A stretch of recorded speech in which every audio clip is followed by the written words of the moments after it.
What's going on, everybody, and welcome back. So in this video we're going to be working on the Tahoe. We're going to revisit this thing. It's been a long time since I did the body work, and I kind of wanted to just show the update on everything. It still looks pretty good. If you look in the right light, it's so dark in here. If you look in sorry, I didn't realize how dark it was. If you look in the right light, there's like a little ripple in the paint up here where you can see where the two pieces of panel met and all the little holes. But man, on camera you're never gonna see that, and in person 99% of people won't see it. I know where I'm looking, so I can find it. And if you're like a professional body man or body woman, I guess you could find that, but I don't think anybody's gonna see it. It looks wonderful. It really looks great. The paint job still looks good, no cracking or anything. So this side looks good too. And this side I took all the way up here, I think, something like that. I think I overlapped it all the way up there. And yeah, I can see the outline right here. Man, you really just can't tell. The bodywork came out nice. I mean, a little bit of shrink back there in maybe in the primer and in the larger areas where I use the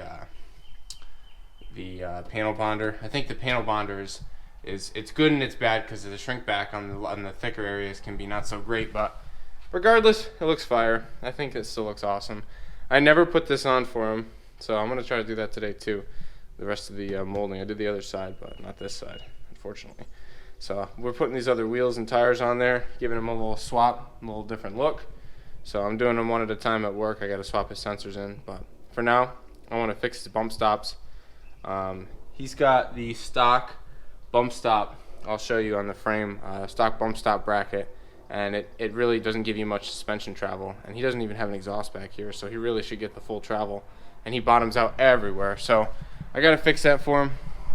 I've been wanting to fix that for him for a long time, so finally time I get around to doing some work for my brother here on his truck.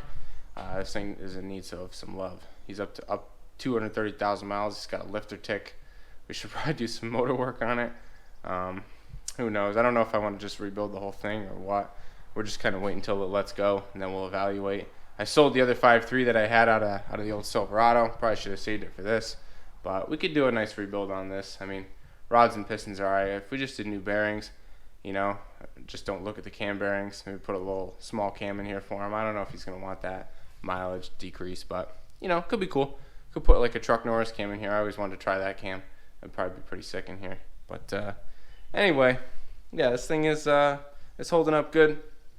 I'm going to bust the wheels off, maybe pull the shocks, let the axle hang down a little bit, give myself some room to get in there, and, you know, just go at it.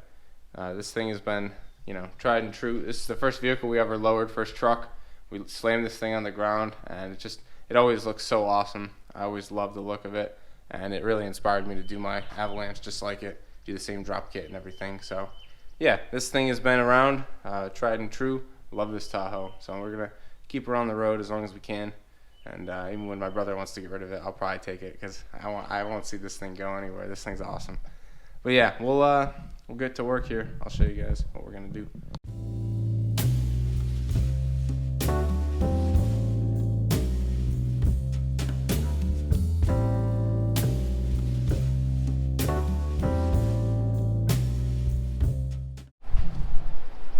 So basically, what we got going on here is the suspension travel is greatly reduced by this whole block section here. This is where the factory bump stop usually comes off of. In this area, this vehicle doesn't have it because we took them off because it was too low to even use them. So what we're gonna do is chop this whole block off and put the bump stop on the axle, and then he should have a couple of inches of travel before he actually hits the stop, and the bump stop should cushion him from bottoming this thing out, and it'll ride pretty good like that. It'll use the bump stop kind of as a part of the suspension. That's how I have mine set up on my Avalanche, and it runs really good like that. And that truck's probably even heavier than this. So I think this thing will ride really nice. So all we got to do is chop this off. Not really a structural part of the frame. The frame's still totally boxed in around this area. It's a little bit rusty on this truck. I think we got to do a little bit of work on it. After we get this, I'll wire brush this and try to clean this up maybe a little bit, rust converter, and then we should undercoat. But I'm gonna just cut this whole section first, and then we'll try to pry it down, and then we'll see if we can get at the back. We just gotta avoid the fuel tank back here That's just our main concern, is that fuel tank. Just got to stay away from that. But otherwise, I think we're good to cut.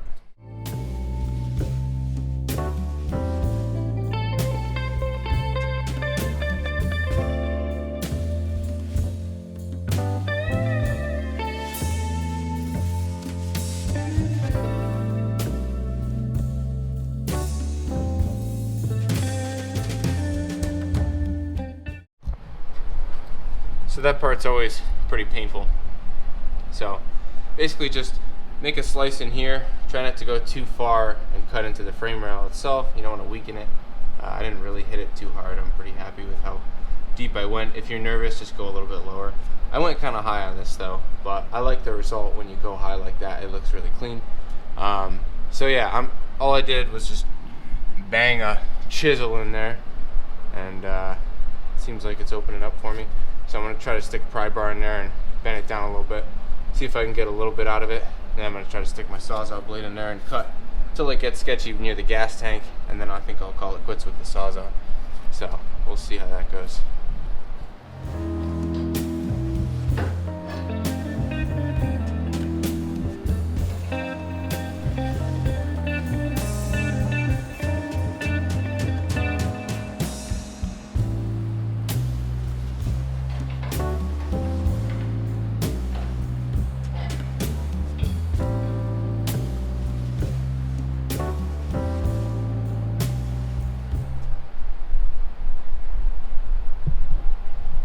So you can see I kind of made some relief cuts, so I was able to pry it down in like 3 sections, and yeah, we're looking pretty good. So just gonna go through with the Sawzall, cut the first 2 sections out, and then the last one I think I'm gonna try to pry down pretty far with some pliers, and then just try to get in there with a die grinder, and you know, just gingerly cut it out and leave the last section in like a little slot, and then just bend it off, just so I can make sure I don't harm the gas tank. That's kind of what I am concerned about. So yeah, almost there. There's so many. So I just kind of cut it out in sections. First section, second section, and then the third section is right here. So I kind of just have been prying on it and cutting it over and over again, and I finally just made one final cut. I got it peeled back to here so I could get the grinder in there, because I didn't have any die grinder blades. Otherwise I would have went in sooner. But I got a pretty good slit cut, as much as I can, as I feel safe here. And I'm just gonna do one of these and get it off. That's it. I pried against the gas tank a little bit, but it's pretty strong, especially on the corner. So it should be fine. Yeah, we're looking good. I got our blanket out of here now, and that's fine. Here we got a little thing here. I'm gonna grab that with a pair of pliers and just snap that off. But we're pretty much, you know, it's not gonna be a big deal. I'll just paint that. That'll be out of our way. Our bump stop won't hit that probably, so I'm gonna try to find those bump stops and get this thing set up. So I hit it with a little wire brush, a little rust converter, and just a little bit of undercoating, you know, nothing crazy. It looks pretty nice though, don't get me wrong. It always looks nice. I don't know if it does anything, but it looks great, the undercoating. Nice and black. I did throw a bump stop down there, got a little undercoating on it, but it's a nice Beltec bump stop, just a little guy. I bought bigger ones for the Avalanche, and then these I ended up not using. I bought these first, then I realized they were a little too small. But I think they might be good for him because he doesn't have an exhaust to worry about hitting. So when he bottoms out, we'll give him even a little more travel. So I think he should have plenty of travel. Hopefully they don't have any problems with the axle smacking the freaking evap canister or the vent valve or something. But it is what it is. I think he won't use that much travel unless he's loaded down, and it should be fine. This thing should have a good amount of travel with that bump stop. Once I get the other one all set, I'll put the bump stops in and I'll jack it all the way up with the wheels on, and we'll see like just how high, just how much he'll be able to stuff this thing without bottoming out.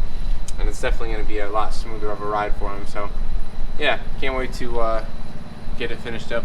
I'm going to do the other side a little differently. I think I'm just going to take the Sawzall and slice both halves off right at the same time. So I just finished up with this thing.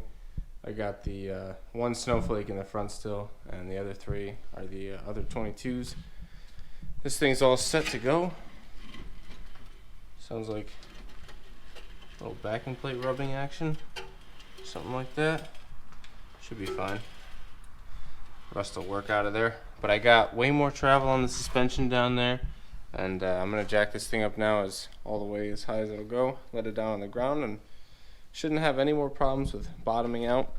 Did both sides. I don't know if I mentioned the other side. I just cut with the Sawzall, just the whole thing on both sides. I just kept checking to make sure I wasn't digging upwards into the frame while I cut.